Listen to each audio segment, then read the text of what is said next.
Hello and good morning everyone. As I am diabetic, তো সেইকাৰণে মই মাজে মাজে সুগাৰটো জুখি থাকোঁ আৰু ঠিক তেনেদৰে সেইদিনাখনো জুখিলোঁ আৰু অকণমান বেছি ওলালে, মানে বেছিয়ে আৰু দিয়কচোন।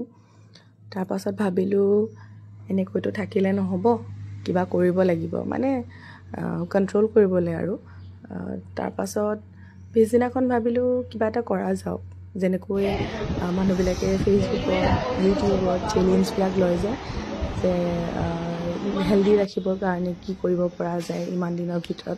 তো ময়ো ভাবিছোঁ 21 ডেইজৰ এটা চেলেঞ্জ ল'ম। 21 ডেইজ বোলে যিকোনো এটা কাম কৰিলে আপোনাৰ সেই কামটোৰ অভ্যাস হৈ যায়। তো ভাল কাম কিছুমান কৰি ময়ো মোৰ কিছুমান অভ্যাসবিলাক সলনি কৰিম বুলি ভাবিছোঁ। আৰু এই জাৰ্ণিটো যেতিয়া মই আগবঢ়াই নি থাকিম, সৰু সৰু ক্লিপছবিলাক আপোনালোকলৈ দি থাকিম আৰু আশা ৰাখিছোঁ আপোনালোকে সেই ক্লিপছবিলাক আদৰি ল'ব আৰু মোকো যাতে উৎসাহ উদ্দীপনা যোগায়, যাতে ময়ো আৰু কৰি যাবলৈ বা চেলেঞ্জবিলাক মই কমপ্লিট কৰিবলৈ উৎসাহ পাওঁ। আৰু ইমানখিনি আছিলে ডেইলি স্কুলত কি কৰিছোঁ, এয়া বহি অলপ চালোঁ আৰু পৰীক্ষা চলি আছিলে ইহঁতৰ, আৰু বিশেষ তেনেকুৱা ক'বলগীয়া নাই। Thank U.